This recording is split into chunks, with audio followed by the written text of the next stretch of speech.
Okay, ready? Okay. Good evening, everyone.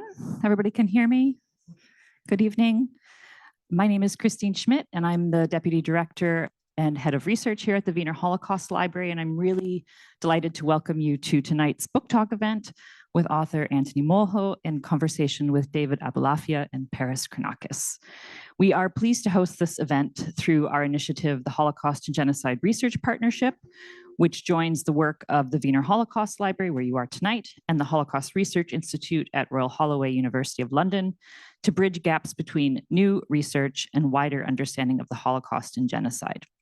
We are grateful to our partners that have made tonight's event possible, including the Center for Hellenic Studies at King's College London and the Center for Greek Diaspora Studies at Royal Holloway University of London as well, and also, of course, Berghahn Books, which we will hear from Marion Berghahn very shortly. Courage and Compassion, A Jewish Boyhood in German-Occupied Greece, provides an extraordinary personal account of childhood and survival during the Holocaust.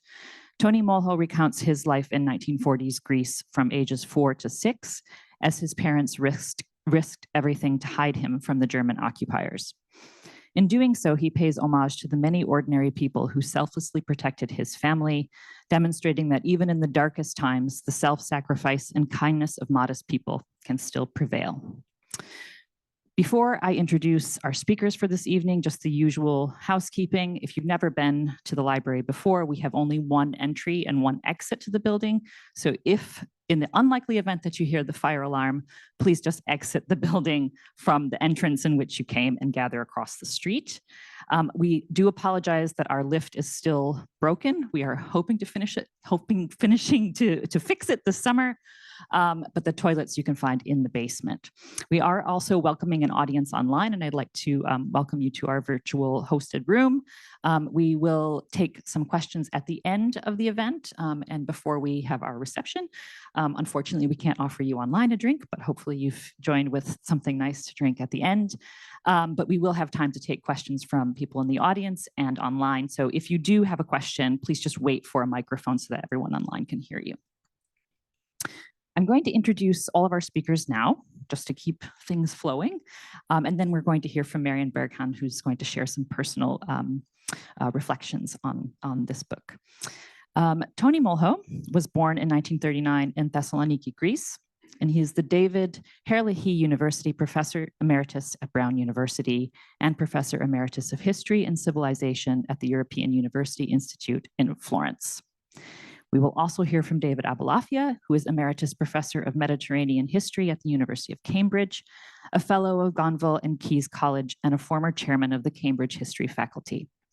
His previous books include Frederick II, The Western Mediterranean Kingdoms, and the Great Sea, which has been translated into a dozen languages. We will also hear from Dr. Paris Chronakis, who is a lecturer in modern Greek history at Royal Holloway, University of London. His research explores the histories of Jews and Christians in the Eastern Mediterranean from the late Ottoman Empire to the Holocaust. His first book, The Business of Transition, Jewish and Greek Merchants of Salonica from Ottoman to Greek Rule, was published by Stanford University Press in 2024 and won that year's National Jewish Book Award for writing based on archival material. So tonight, as I mentioned, we'll hear first from Tony Molho, to be followed by a panel discussion between Tony, Paris, and David, who will double also as our chair. And as I mentioned, I'd like to introduce Marion Berghahn, who is editor-in-chief for books and founder of Berghahn Books, who would like to share some personal reflections about Tony. And then I will invite Tony to the floor. Marion.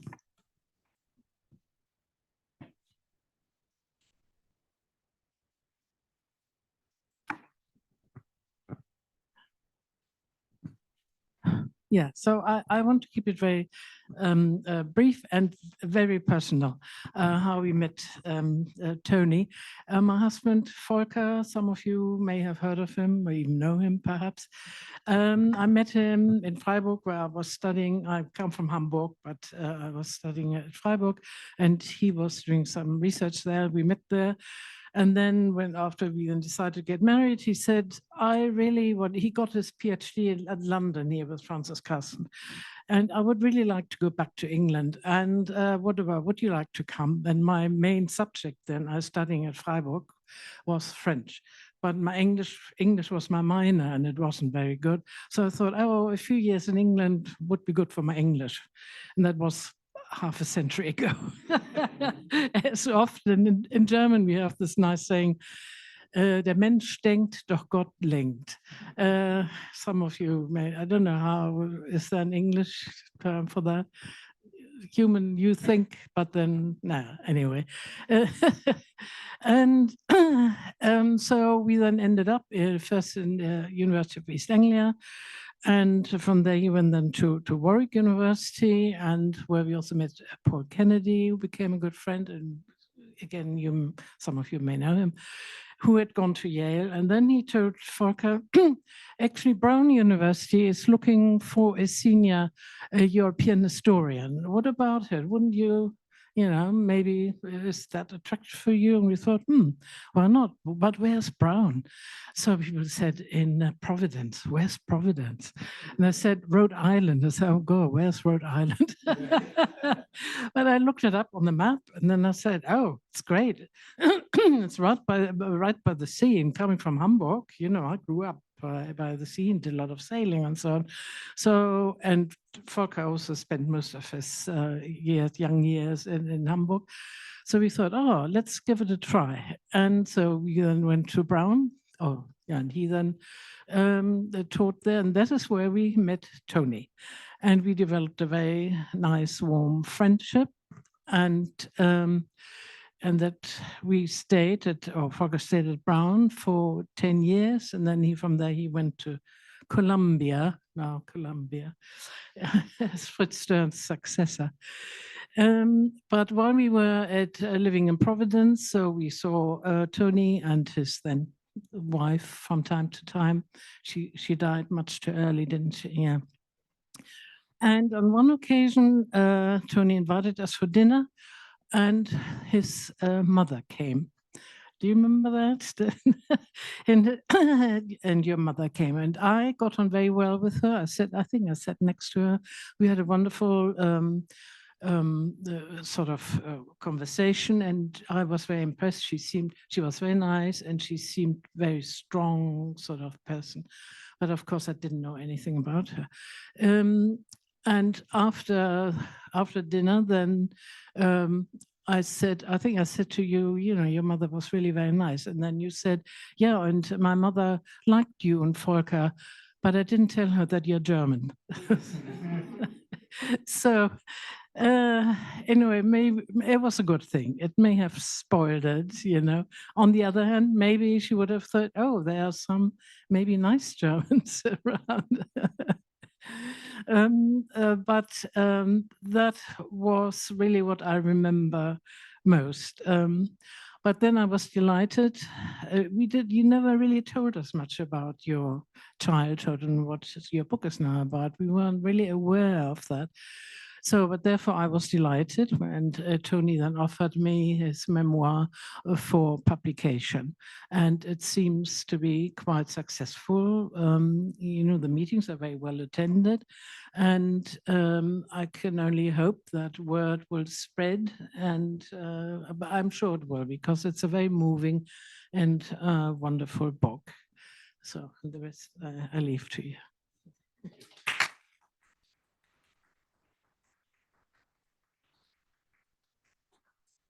Thank you, Marion. Thank you. That's a wonderful way to begin the evening. So I'd like to invite Tony to the podium so that he can chat a bit more about his book. Thank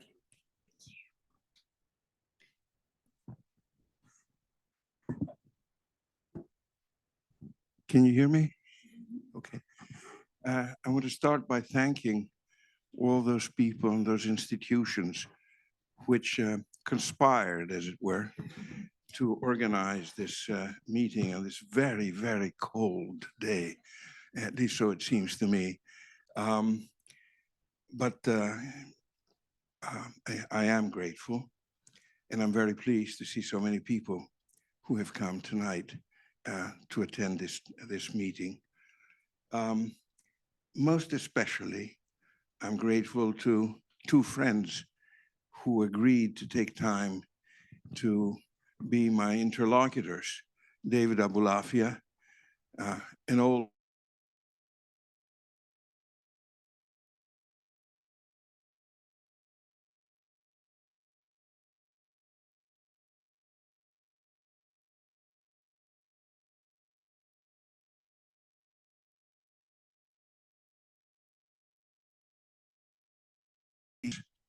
that David would take the lead to open up the discussion by asking me some questions about it, about the book.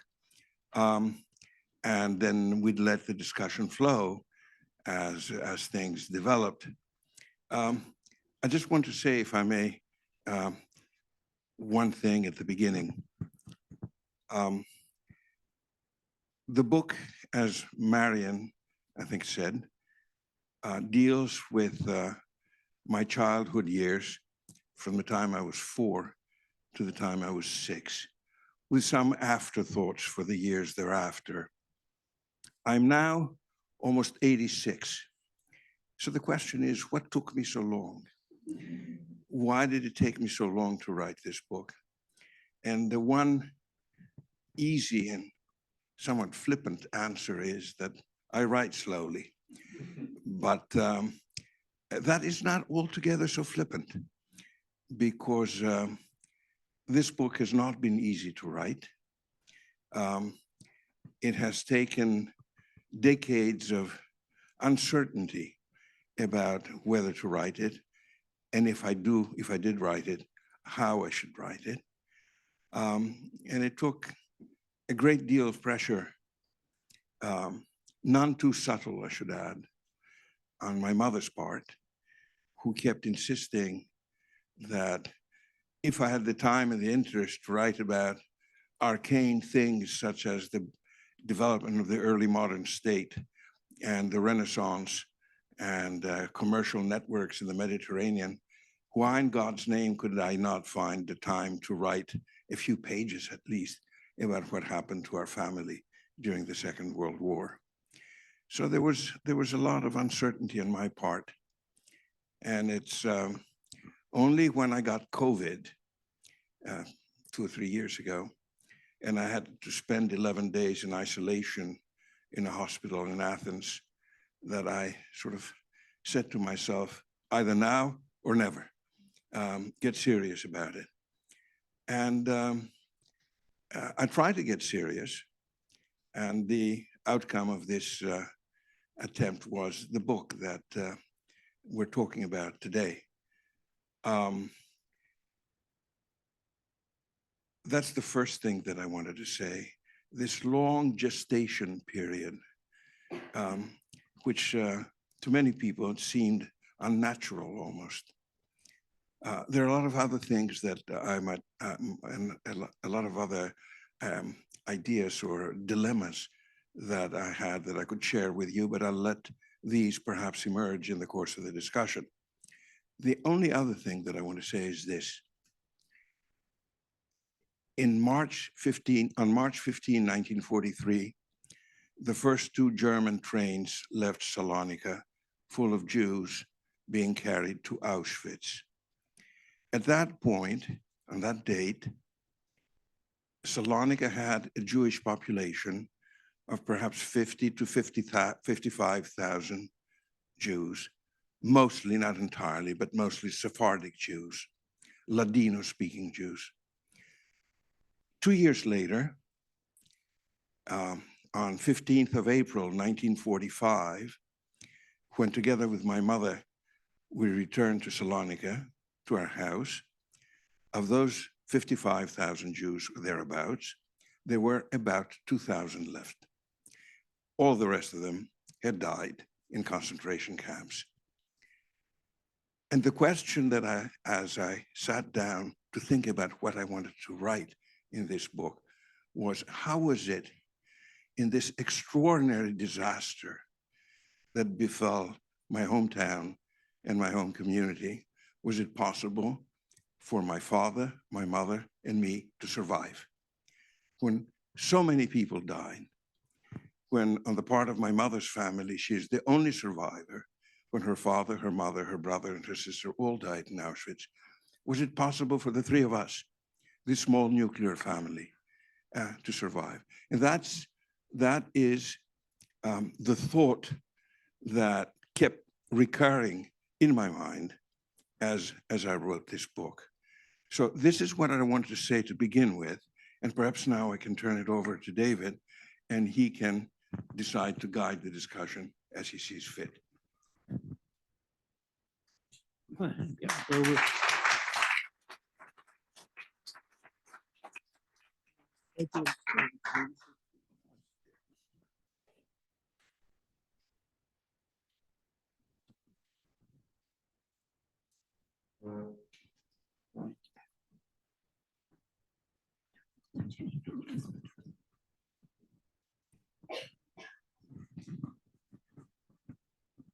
Well, I'd like to begin by saying that this is a quite extraordinary book. And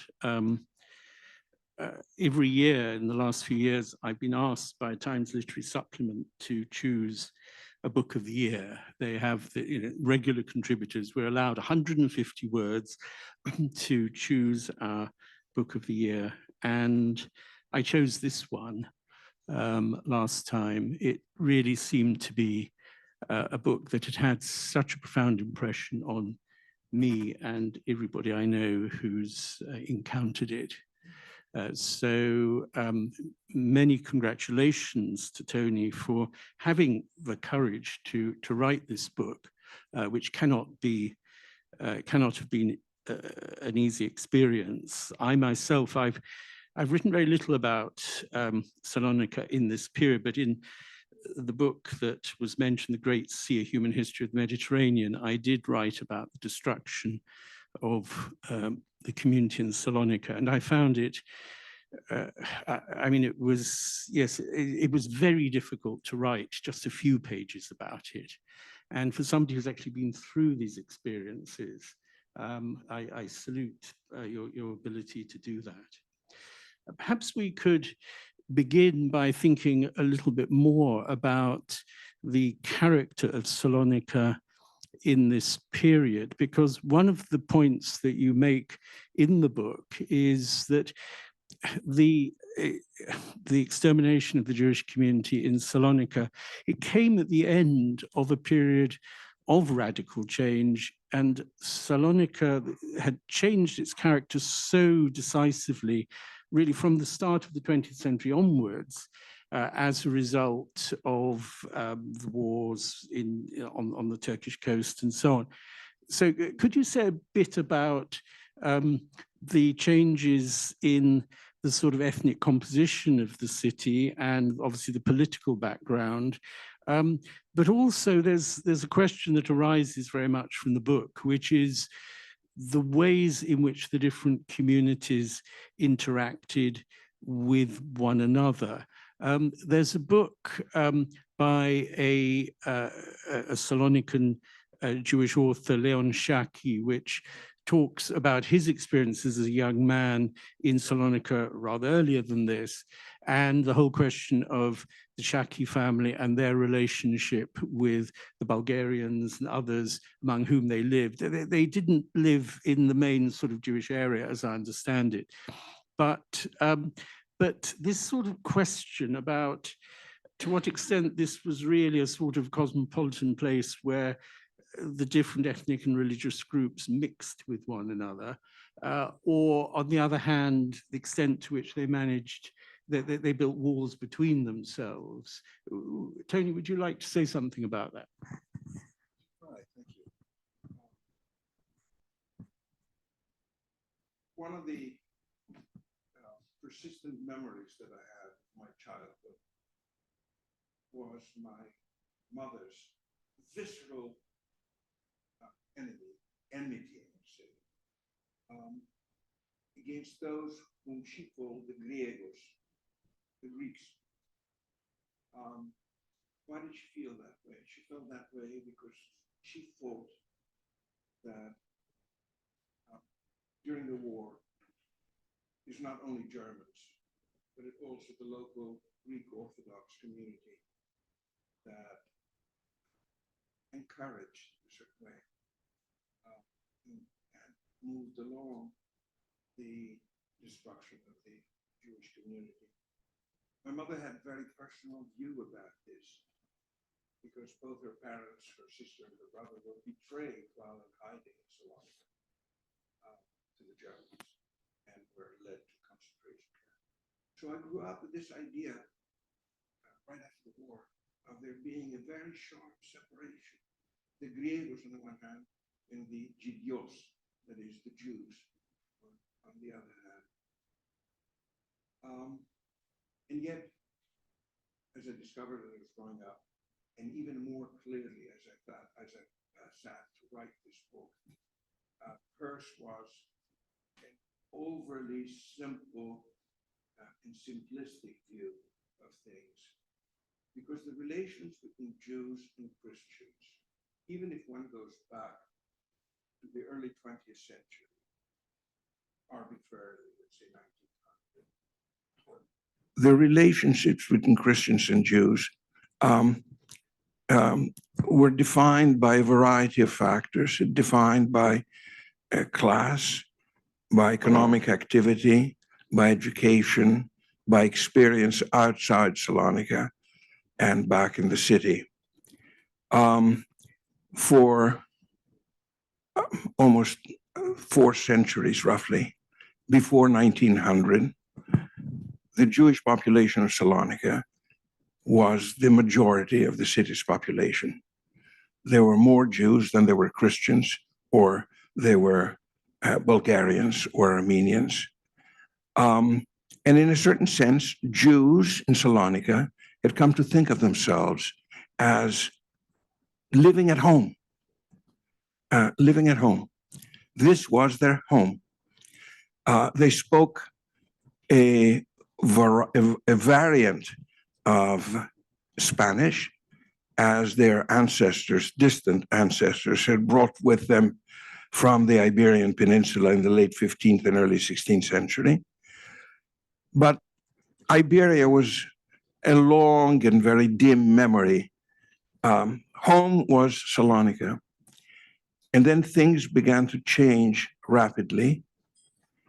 In 1900, Salonica was a part of the Ottoman Empire, was a major city of the Ottoman Empire. In 1912, following the Balkan Wars, Salonica was conquered by the Greek armies and incorporated into the Greek state. And then began a policy, a long and resilient and enduring policy of the Greek state to show that notwithstanding all these changes, if not from Alexander the Great's time, certainly from the fall of the Byzantine Empire, that Salonica remained Greek, notwithstanding a Jewish demographic domination, notwithstanding any consideration, that was a Greek city. And slowly, almost unbeknownst to them, Jews began to find themselves increasingly marginalized in the city that they considered to be their own. 1912 brought about this major change in political organization and ideological orientation of the city. Then came another change, perhaps more important than this first one, in 1922, following the major Greco-Turkish War and the so-called catastrophe, that is the defeat, the massive defeat of the Greek armies in Asia Minor, and the ensuing catastrophic change of populations between the nascent Turkish state of Kemal Atatürk, who incidentally was born in Salonica, the change of populations whereby those who were Christian were expelled from the Turkish state and sent to Greece, and those who were Muslim were expelled from Greece and sent to Turkey. There was about, I don't remember, Paris will remember to be sure, there's about 1.5 million Greeks. Now what does that mean? Greeks meant Greek Orthodox. Some of them had lived, that is, their ancestors had lived in the Ottoman Empire in Anatolia for generations. That was their home. Some of them did not even know how to speak Greek, and they were forced to leave their homes and settle in the territory of the Greek nation state. And the 500,000 or so Muslims were expelled from Greece and sent to Turkey. This was really an earthquake for Salonica society, because the 150 or 200,000, I forget how many, Greek Orthodox who were settled in Salonica or thereabouts in the vicinity were refugees, like refugees we see today. They arrived in a home that they had not chosen themselves, without anything, penniless. And in the thinking of the Greek government, they would take over the properties left by the Muslims who had been expelled. But essentially, what happened, it seems to me, perhaps here I'll stand to be corrected, these refugees, because of a long-standing and perduring attitude, anti-Hebrew attitude of the Greek Orthodox Church, began to see themselves as antagonists, if not enemies, of the local Jewish population. Now, the local Jewish population was not made up only of well-to-do merchants, as sometimes is said. The majority of the Jewish population in Salonica were workers, many of them in the port, and many of them shortly thereafter having left Salonica to go to Haifa, where to make function the new port of Haifa. But the new inhabitants of Salonica tended to see the properties of the local Jews as possible compensation for the loss of their own properties. There was an increasing antagonism, and what only one can call a pogrom that took place in 1936 in Salonica, where Jews were attacked and their properties were sacked, and while the local authorities often saw with indifference, if not with sympathy, this anti-Jewish outburst. So increasingly, what I want to say, from 1912, the change of status from Ottoman to Greek, 1922, the arrival of the new immigrants, Jews began to feel themselves as if themselves they were intruders in the place where they had considered to be their own home. There are many ways to explain the immense catastrophe that took place in Salonica from 1943, in 1943. In fact, if I may say so, from 15 June 1943 to early August of that same year, the Germans had expelled and murdered the vast majority of the Jewish population in less than 6 months, less time than it takes for a baby to be born after it's been conceived. A whole population was destroyed. And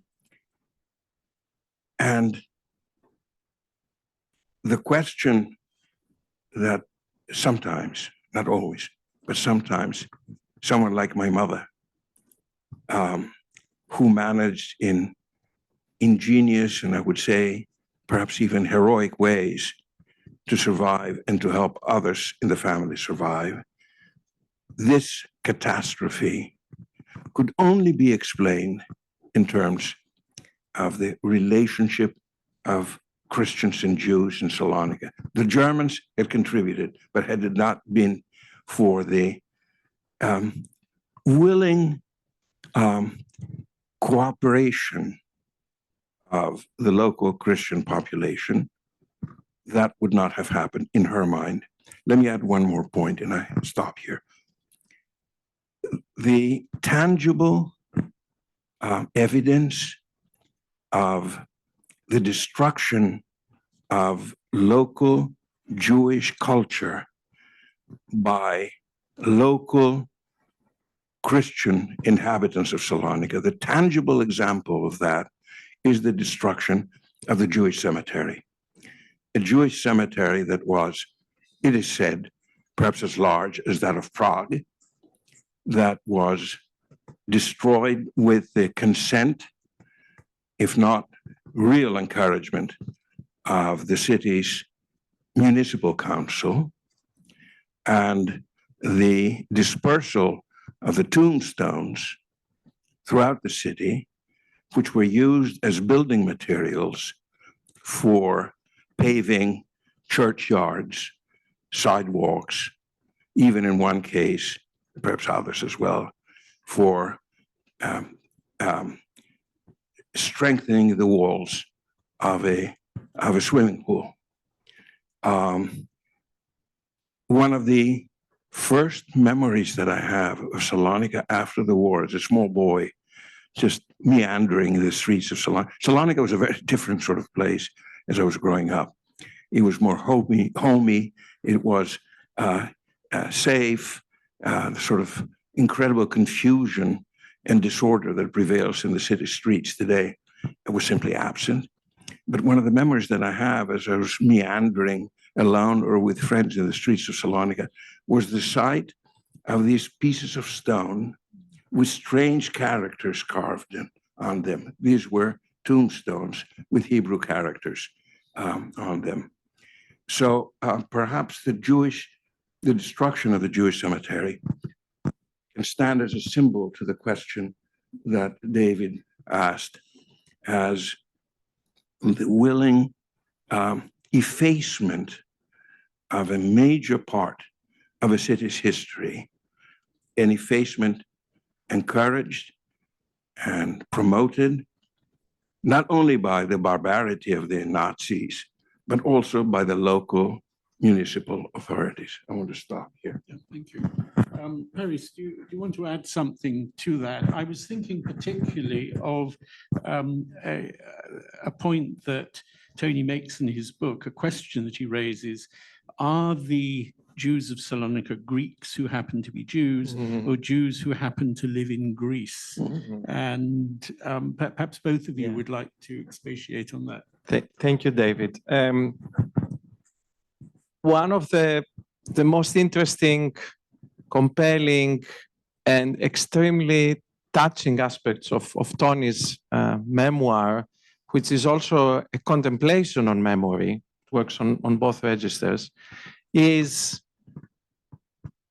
the multifaceted approach to family and what family is and how families function and how history expresses itself through a family's own trajectory.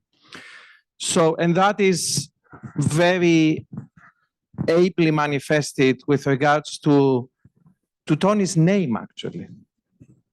And I would like to bring the family aspect of this macro, very panoramic bird's eye view of Salonica you have so ably kind of sketched for us, and tease out, challenge also a little bit and tease out the way your mother, who was so disappointed and so angry, actually, so emotional about the stance of the Griegos, of the Greeks during the war, had nonetheless, right before the war, because you are not that old, right? Yeah. Old enough. Yeah. Right before the war, had actually consented with great joy, actually, that you were given a Christian name. Not a Christian name, a non-Jewish name. A non-Jewish. Okay. Anthony is a Roman name, not a Christian name. Well, not from my perspective, but nevertheless. So what is going on there with regards to Greek-Jewish relations? Yes. Adding to that, the part of your family that moved to Istanbul. And so taking not a Greek, but actually a post-Ottoman kind of trajectory. Well, the name first. I've been asked an infinity of times, what kind of Jew are you if you have a name like the one you have? How can you have a name like that? And that sometimes had practical consequences. That is, when I went in Istanbul to help settle the matters, the post-mortem matters of an uncle of mine who had died childless, I addressed myself to a very prominent Jewish lawyer in Istanbul who interrogated me very sharply. What sort of name is this? Why do you have this name? Were you converted during the war and therefore have this name?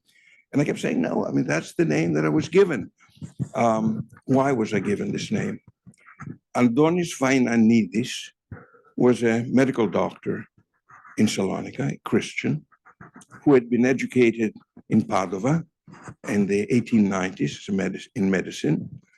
He was Orthodox, but he worked as a medical doctor in a Catholic female convent in Salonica.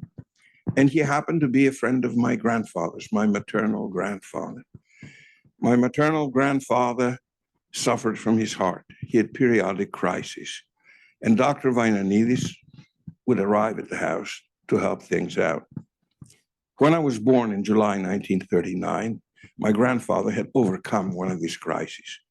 And my mother, to everybody's, in fact, to my astonishment afterwards, decided to show her appreciation to this doctor by giving me his name. That is a sort of interesting and very minor episode, right? But it speaks to a larger issue, I think.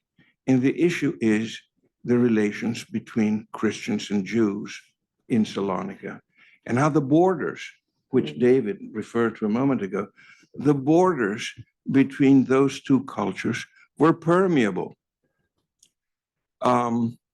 Sometimes they were hard, as when an uncle had to leave Salonica to marry a Christian woman because neither the Christians wanted to accept into their ranks my uncle, nor the rabbis, in their traditional open-minded attitude, wanted to accept my future aunt into their ranks. So they left and went to Belgrade to get married. So sometimes, as I say, the borders were hard and difficult to pass through. Other times, as in the case of the name, or I have a picture in the book, which I like very much, my parents' wedding picture with a flower girl sitting on the floor next to my mother. It's a wonderful picture. Everybody seems to be so happy, and they're all very well dressed, you know, and with flowers and all that. And then when I investigated, made an inquiry as to who this little girl was, she must have been, I'm not sure how old she was, but by the looks of her, she must have been about 8 or 9 years old. I discovered she was Mrs. Liolia Christidou, now Mrs., then she was a little girl, Liolia Christidou, the daughter of a very prominent lawyer in Salonica who had dealings with my business dealings. I don't know exactly what kind. So she was invited to be part of the religious ceremony. And that's another sign of the permeability and the porousness of these margins between Greeks and Jews. On other occasions, things were not so easy to deal with. But I don't want to carry on more than that. You asked me a second question. I forget what it was. It's about the Turkish or Oh, yes, yes, of course. After 1912, when Greece passed to the when Salonica passed to the Greek state, a number of close relatives of the family chose to leave. They left because of a generalized suspicion of the Greek state. They left because they feared for the well-being of the Jews. And some of them went far away. Some of them went as far away as Buenos Aires, or very shortly thereafter, my paternal grandfather's two brothers went to Paris, where they thought they were seeking their luck, but they also ended up in Auschwitz from Paris.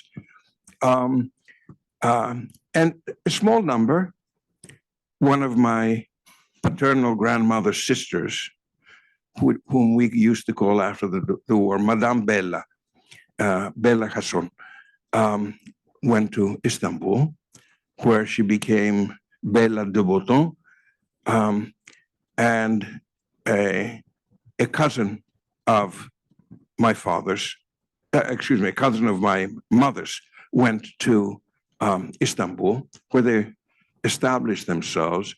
I do not know about the de Botton part of the family. And that is, I do not know if they were able or willing to take on Turkish citizenship. I do know for a fact that Albert Alcalay, my mother's uncle and cousin, they remained Greek citizens to the end.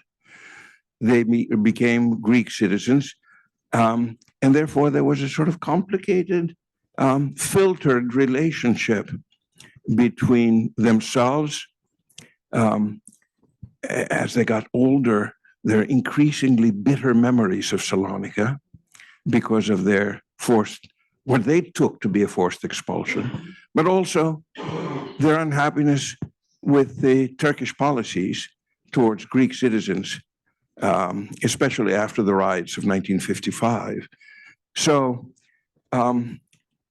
the family had ramifications, as it were, both in the old territory of the Ottoman Empire and in Salonica and in many other parts of the world. So that's, perhaps I should stop here. Thank you very much. I wonder if we could change tack a little bit. And a question I really want to ask you is about memory and how you have combined what I would imagine when one's looking at one's memories going back to 4 years old, 5 years old, and so on, they tend to be sort of snapshots, little snapshots. And then on the other hand, you were also able to bring in your mother's memories and so on. So how you actually managed to sort of work that together into a narrative, but also recovering those memories. I had the sense from what you were saying that the act of writing itself generated memories that you hadn't realized you possessed. Could you say a bit about that? Well, several things to say. First of all, when I sat down and I decided I wanted to write this book, I knew that I did not want to write, if I had been able to write even, but I did not want to write a linear narrative of my family's experiences during the Second World War. I did not want to write such a linear narrative because generally I don't like linear narratives, but also because memories that I had were so mixed. There are memories that were they mine? Well, I'm not quite sure of that. There certainly were memories that became mine as I heard the stories my parents recounted after the war. You know, you're a small child, 6, 7, 8 years old, and you hear the older folks tell you stories once and twice and an infinite number of times. And then in the end, you ask yourself, are these my memories? Of course they are. Even though you don't remember them personally, but they are your memories. So this is the first thing I wanted to say, that the memories that I try to transmit in this book are very much a mixed bag of memories. They're not all direct memories of my own. They are interposed memories. The second thing that I want to say on this is that when I sat down to write, what could I say except for describing bits and pieces of events that had either stuck in my mind or, as David said quite correctly, that came back to my mind, or perhaps I planted in my mind as I was writing. Some of these memories sort of hit me on the face as I was looking at pictures. We had a terrifically lucky experience, among many others, in the war. A box, I remember the box very well, a red box full of family photographs was thrown in the street as our house was occupied by others after we left the house. Our next door neighbor, an Armenian doctor, picked up the box. Who knows why? But he kept it for us and gave it to us after we came back. And in this box, there was a treasure trove of family memories. The photograph that I mentioned of my parents' wedding, the photograph of their engagement, the photograph, a wonderful photograph, I think, of my mother's graduation from high school together with her classmates at Anatolia College in Thessaloniki in 1935. So these were also memories, but they did not consent the fashioning, the knitting together of a continuous narrative. Each of them focused on a moment, frozen in time, perhaps. And so I decided to deal with these moments. The book is a presentation of moments in a moment of flippancy almost. I had thought of titling the book Moments. I'm glad I didn't. So these moments detach from each other, except in that they all have to do either with me, as I was a small child, or with my family. So here was an old man. I was well past 80 years old when I started writing this book, trying to reimagine the experience of a young boy. And the question that always comes up in my mind, are we talking about the same person? I'm not quite sure about that. But these are moments of the past that the old man tries to interpret as evidence of a young boy's experience. And so the working of time as the young boy, and on this point I insist in the book, the young boy had no notion of what was going on, had no idea how this story was going to end. He's being bounced around from family to family, being hidden. being hurriedly carried away from a convent because somebody had informed the security police that there was a Jewish boy in that convent. It was all part of life. That's what life, normal life, was all about. So there was this sense of fragmented time in the naivety of the boy, and then the old man looking back and realizing what this was all about, and creating a kind of link between these moments, so that the two senses of time, a retrospective time of the old man and the prospective, fragmented time of the young boy, sort of encounter each other in my mind, and as best as I could convey that in the book.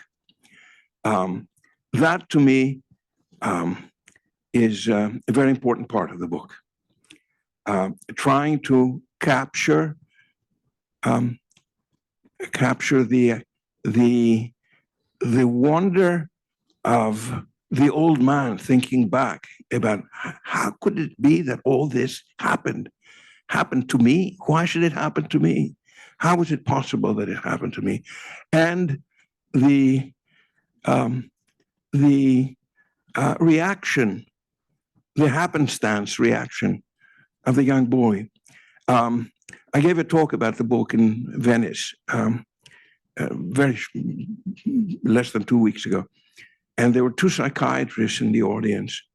And one of them asked, "Were you a happy boy?" And I had to answer, yes, I think I was. Because I had no idea what this was all about. At best, it was sort of an interesting and complicated game. And when somebody told me, as he did, just now you be quiet, because the German patrol will come by. I did it, but I had no notion of what that was all about. And I wanted to convey that in the book. So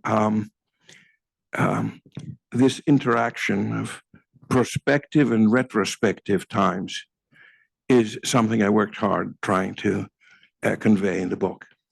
Could I bring in Paris on, there's a particular approach that you adopt at one point, the concept of the banality of goodness rather than banality of evil, but also linked to that, it seemed to me, there's this extraordinary episode on a tram when you're basically saved by your mother handing you to a man who's never seen before, who's never seen you before. She gets off and anyway, she recovers you and so on. But that may well have saved your life. And you attribute this to a concept of philotimo, love of honor, self-respect among the Greeks. So this question of how the Greeks themselves were reacting to what was going on around them, because after all, they could see that being deported in very large numbers. I'm thinking not just about Salonica, but also Athens, of course, where the patriarch did help the Jewish population. Paris, would you like to say something about that? Yeah, thank you, David. I think these are two very interesting and important observations. A, because they point to some sort of a shared cultural code or shared values that bonded Greeks and Jews together. Christians, okay. Yeah. I'm on the side of your mother. Christians and Jews in Greece together, and allowed for a kind of a very subtle, almost unspoken kind of communication to take place at times, and establish this kind of bonds of trust that, come think about it, allowed for a 4-year-old boy to make the journey from Salonica to Athens. And this is a 500-kilometer long journey that would have taken place for 2 days almost back then, right? It takes 6 hours today. I mean, I remember when I was translating Tony's English text into Greek, I would stop at 1 o'clock to pick my son from the nursery. And my son was 4 years old then.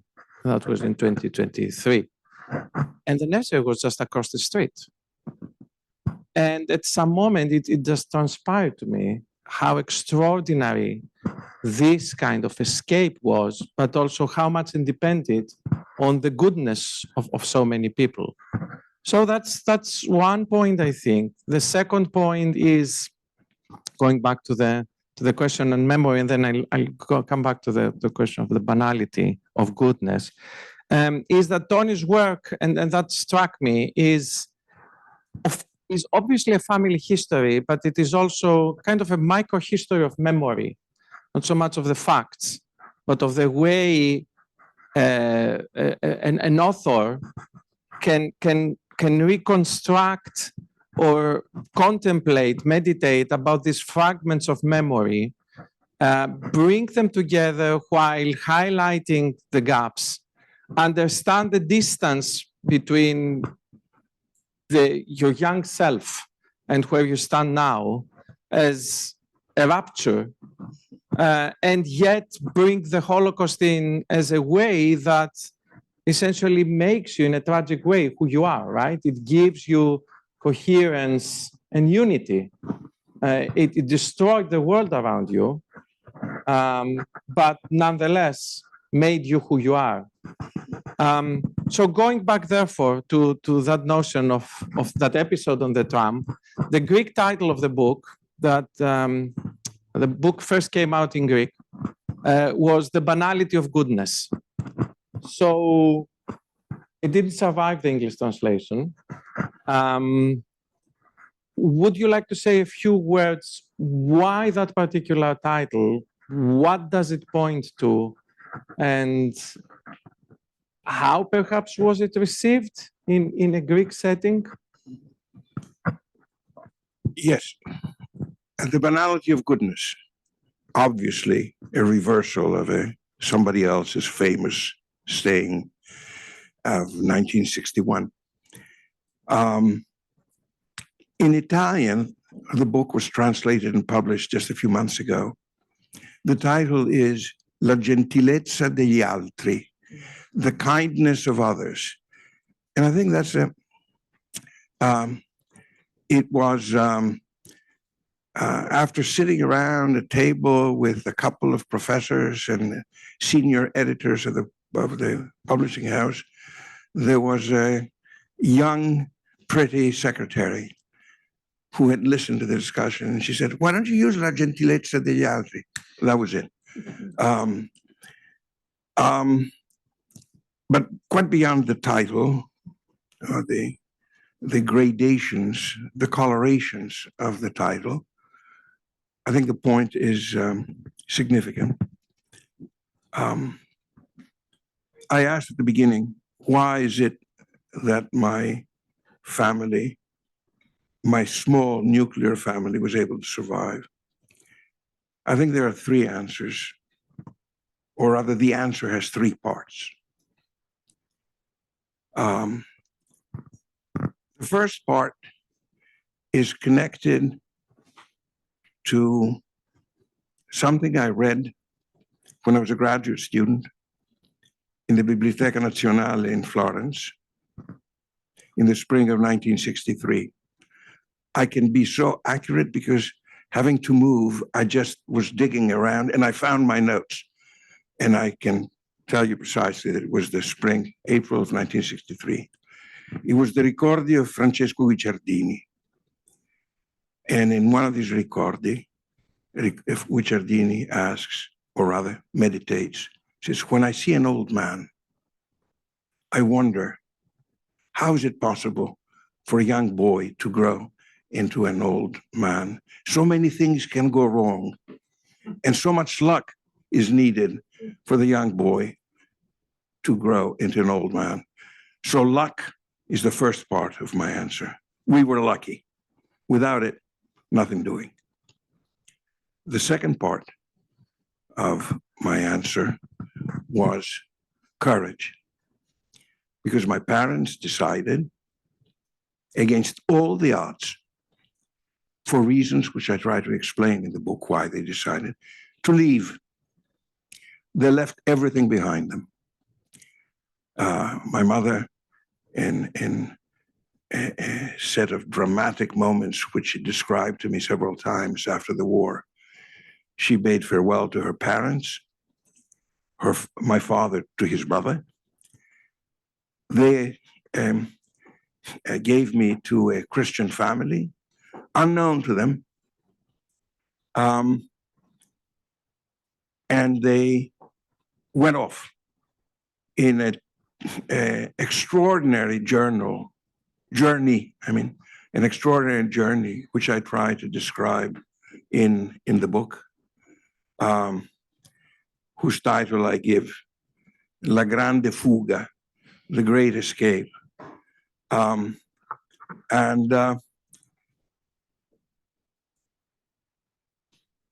Why they had this courage, it is unclear entirely, but they did. And the third part of the answer was the willingness of a certain number of people, sometimes very humble, poor folk, other times well-placed individuals, such as the Archbishop of Athens, the Damaskinos, who personally intervened to enable my father to join the partisans of the resistance, or the Mother Superior of a Catholic convent, Elaine Capar, a Belgian, and other times a very, very modest folk who decided that at that time, in that place, self-respect demanded that they offer help. To me, this is a very important point, a very, very important point, especially in our times. I think that were it not for these people, of course, history cannot be written in the pluperfect subjunctive, but were it not for those folk, we would not have survived. I would not have been hidden by a very poor widow with 5 children, where she took me in the family and treated me as one of her own children, regardless of the risk. So this is what the banality of goodness, the goodness that is related, that emanates from common folk. And I'm glad that David mentioned the Greek expression philotimo, the love of one's honor, to defend one's honor. I don't think there is, David or one of the 2 Davids here might be able to tell me what the equivalent English word is. Self-respect, I guess. I'm not sure. And this is, how shall I put it, a red thread that runs through the book, chapter after chapter. I wanted to highlight this set of circumstances. Thank you. Could I turn to something which struck me more towards the end of the book, but it's there also inevitably in the description of deportation of Jews, which is the silences. There you are, or there your parents are in Salonica, Athens, and so on, and your father in the mountains. Nobody knows what's actually happened to all these people. And there's a sort of sense when the war is over that they've been waiting to discover. It's not as if they actually had a clear idea of what terrible, appalling things have been happening. But then also you describe how they come back, and you all come back, and the neighbors don't greet you. There's sort of disengagement there. You go to school, nobody talks to you about the war. And that struck me really as very peculiar because obviously I'm younger than you are, but nonetheless, when I was small at school, people talked all the time about Second World War, what their parents had done, and we played, British and Germans on the playing field and so on. It was very much part of the culture of certainly this country in the post-war period, and yet what comes across in your book is there's a series of sort of silences. Would you like to say something about that and what it signifies? Perhaps I should talk very briefly about two kinds of silences. One kind of silence has to do with exactly what you just talked about. I remember very, very clearly, this is my own memory that I've kept now for 80 years, the first Kippur in Salonica after the war. It was an apocalyptic event. The survivors crying, shouting, casting their accusations to those who they felt were responsible for the loss of all these people. I was then 6 years old, just barely over 16 years old, and I remember very well being frightened. This was very important. And then I went to school. And nobody, but absolutely nobody, had shared that experience. It was strange. So time and again, this happened, and I won't describe other incidents that point in the same direction. One of my very close friends from childhood days, who has remained a close friend to this day, we talked about this silence, and he said, our parents didn't raise a question about this, and we didn't know to ask questions. So there was, I would say, a conspiracy of silence, which somebody may interpret as a malevolent conspiracy of silence, or others might interpret as an indifferent conspiracy of silence. But there's another kind of silence. My Aunt Henrietta, married to my father's youngest brother, Raphael, in 1947. She had gone to Auschwitz and she had come back with the tattoo of her number on her arm. She never talked about this. That's another kind of silence. She didn't talk about this until about 40 years after her return from Auschwitz. This struck me as I was growing up. I mean, she was a much beloved aunt of mine. Her number on her arm didn't strike me as I was a little boy as anything strange.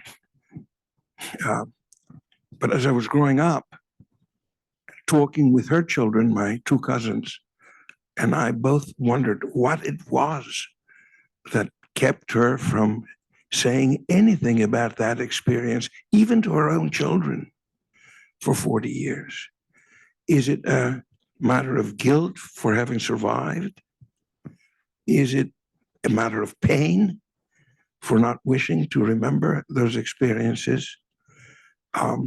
So there was a kind of overlapping of these two kinds of silences that I thought later on as I grew older, and I now think was just a peculiar sort of, it created a peculiar sort of atmosphere in which things could be said but not said, where people could admit to certain experiences but not really. I asked her husband, my uncle, who was by far my favorite uncle, later on, when he was old and I was a mature man, I asked if Aunt Henrietta had ever talked to him about her experiences in camp. And he more or less avoided the question, but I think what he meant to say was that she had not spoken to him about it. That was all enclosed in the privacy of her own self. I think that, of course, is very common. I think of the mother-in-law of my sister-in-law, something like that, and she's now well in her 90s, survived Auschwitz. She lives in Holland, and again, silence. So her daughter doesn't really know what she experienced, and that generates problems for each generation, of course. Yeah.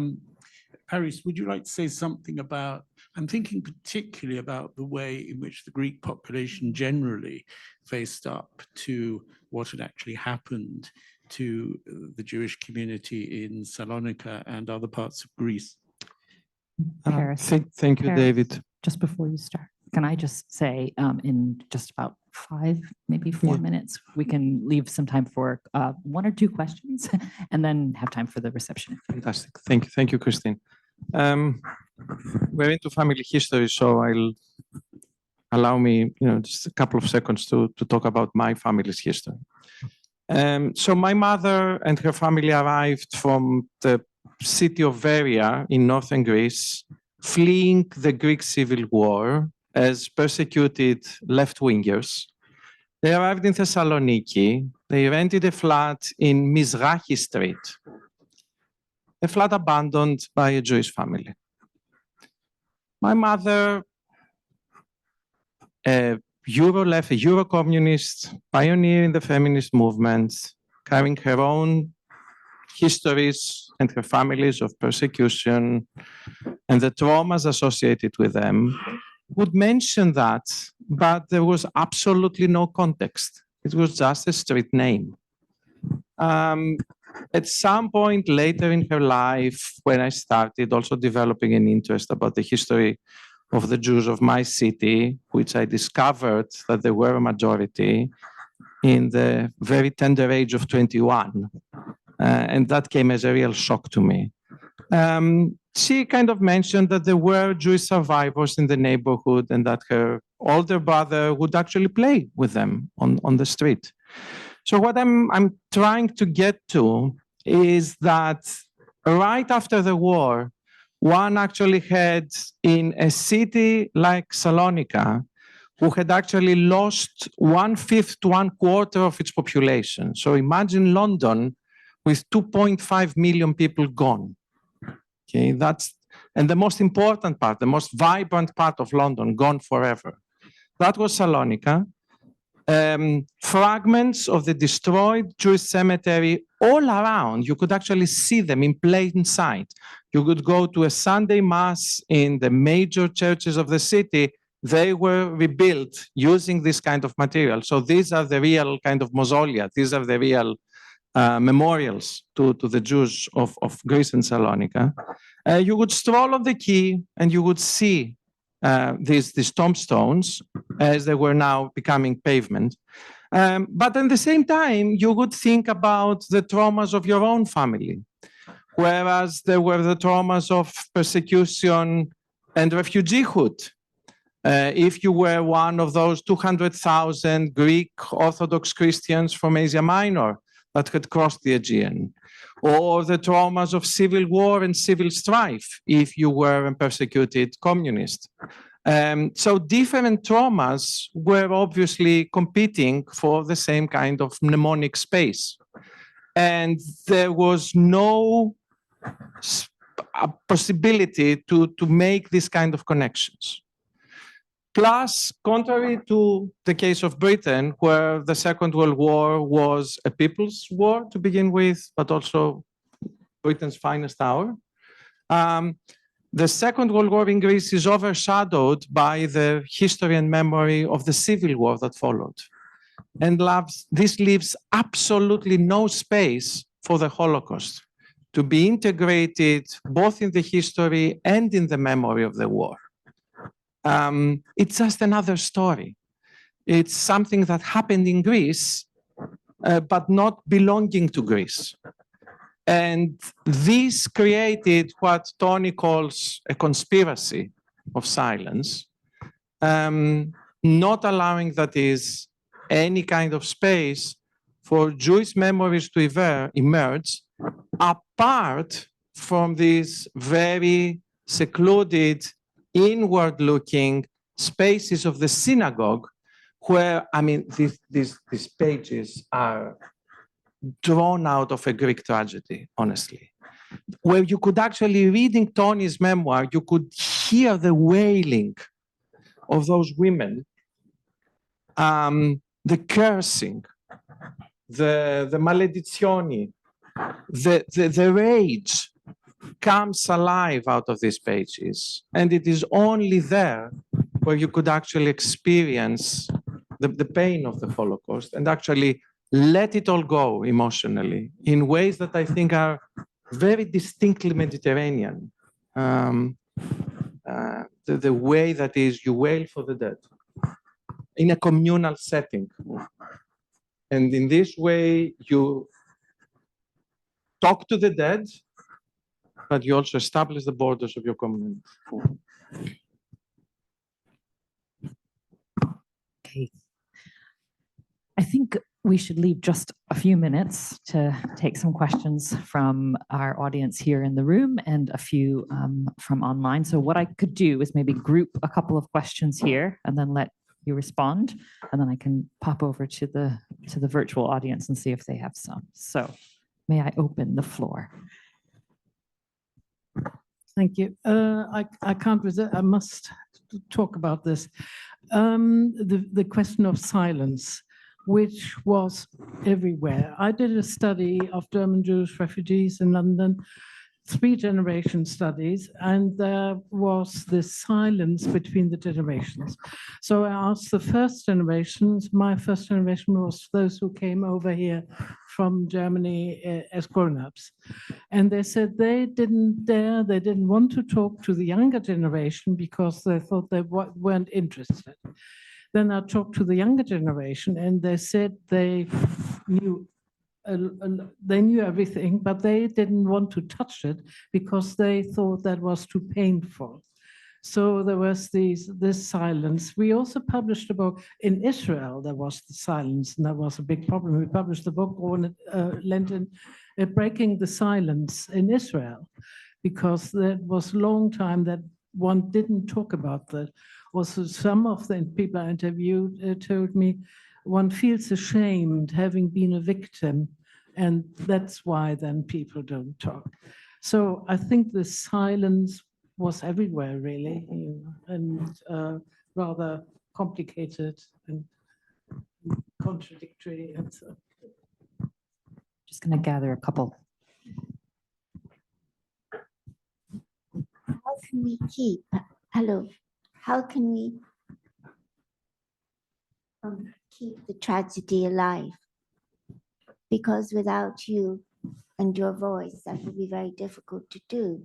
Do we need to be very practical and say in Athens and elsewhere, have something as mundane as a museum or whatever? Because we need to hear the voice. Let me take one more. Yeah, thank you. I wanted to return to this theme of the kindness or the decency of others.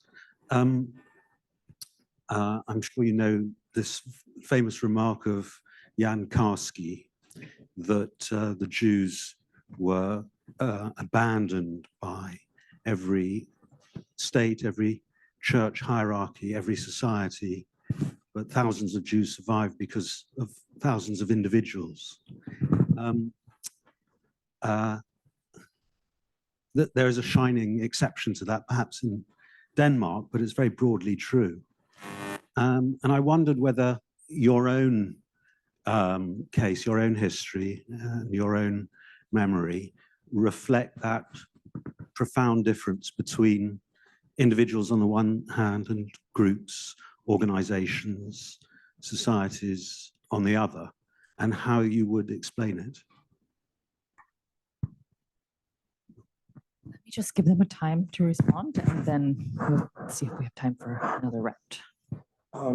And please don't forget your microphone. I'll try to respond to all questions, but I'll start with that kind lady's very interesting question. In that same meeting to which I referred earlier, that took place in Venice about 2 or 3 weeks ago, there's somebody else who got up and said, he was Jewish, last name is Levy. He said, my father wrote a memoir. He wrote it for the 3 children to tell us all the things that he had not told us during his life.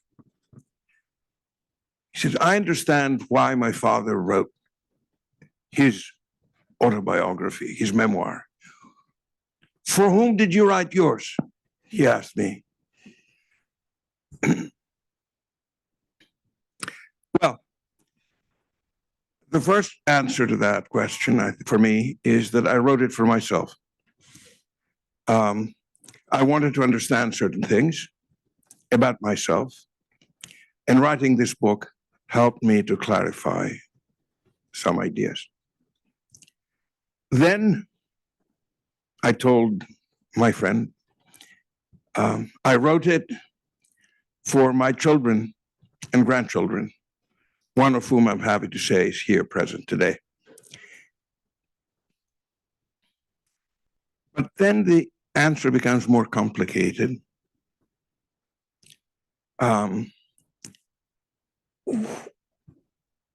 Who will read this book, and how will he or she respond to the book? I don't know. Writing a book is like having a child. You can control it while you're writing it, but then when you're finished and it goes out the world, like your children, you know, they can do all sorts of things and you have no control over them.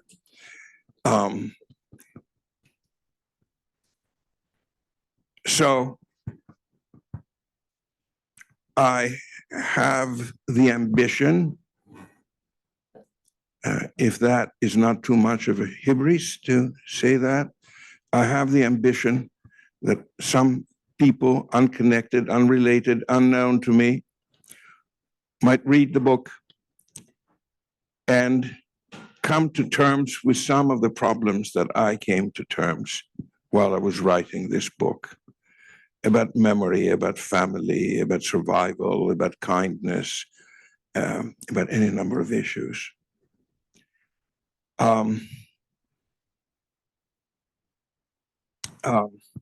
In New York, while I gave a talk about this book, somebody said, what would you recommend to young people on the basis of your book?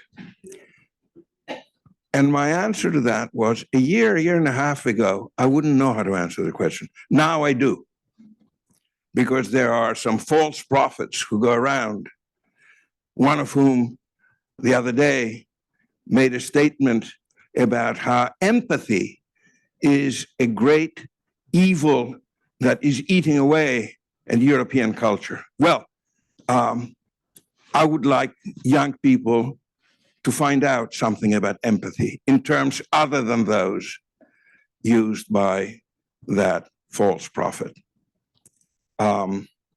So you write a book and you let it out of your hands and it floats in the atmosphere, or very often it sinks to the bottom of the sea.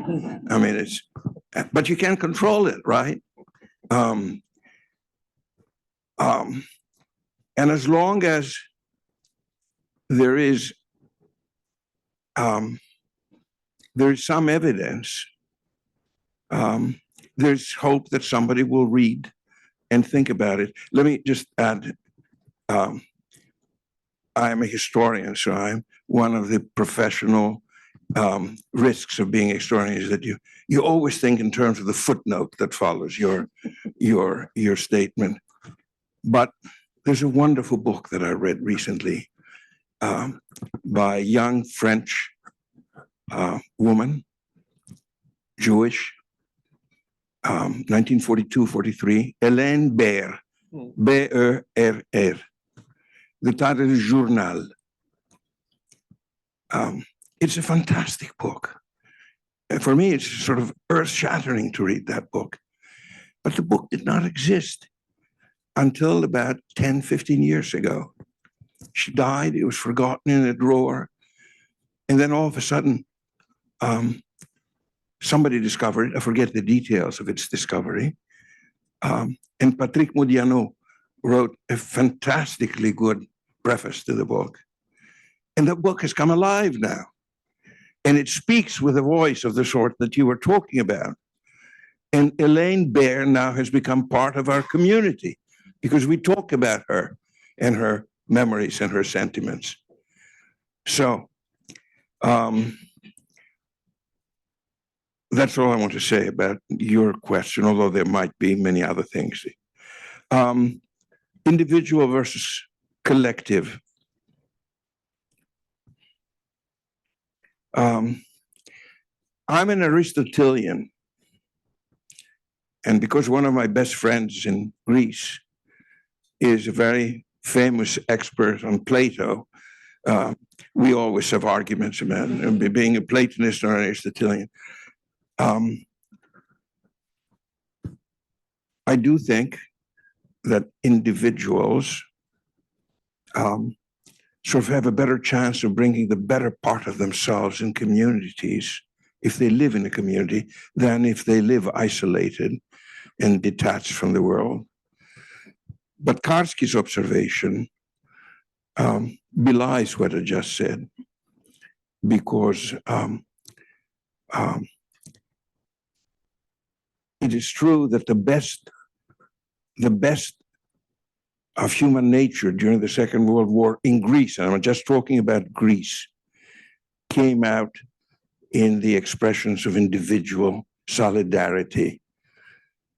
Collective groups, whether it's the state, whether it's organization, professional organizations, whether it's the church did not behave honorably during the Second World War, but the Archbishop of Athens certainly did.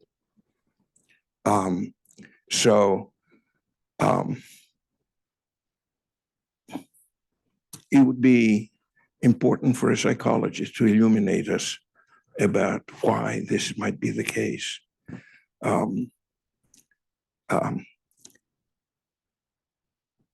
But all the cases that I refer to in my book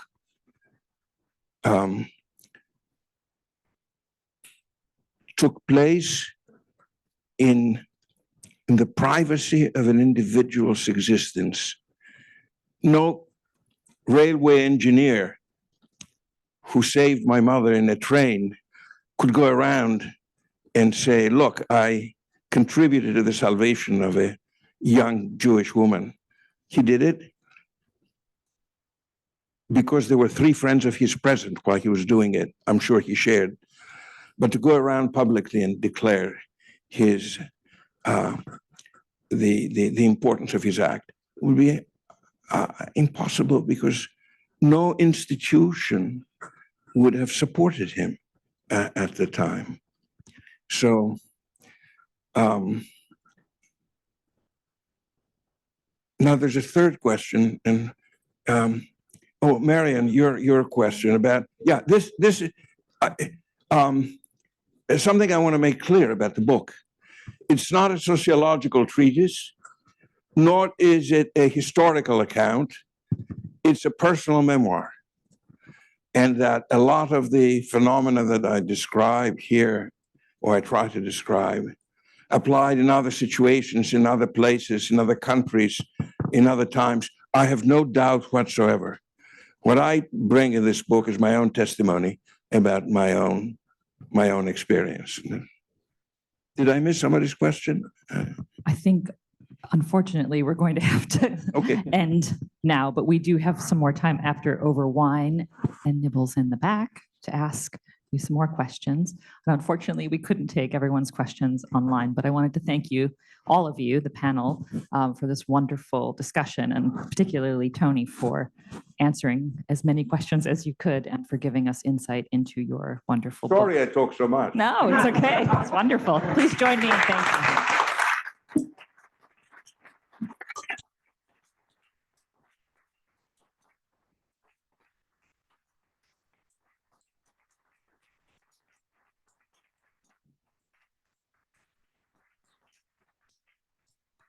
And thank you to everyone. We are welcoming you to a light drinks reception in the back. Yes. Oh, and just to say, there are some books for sale as well. Thank you, Mary.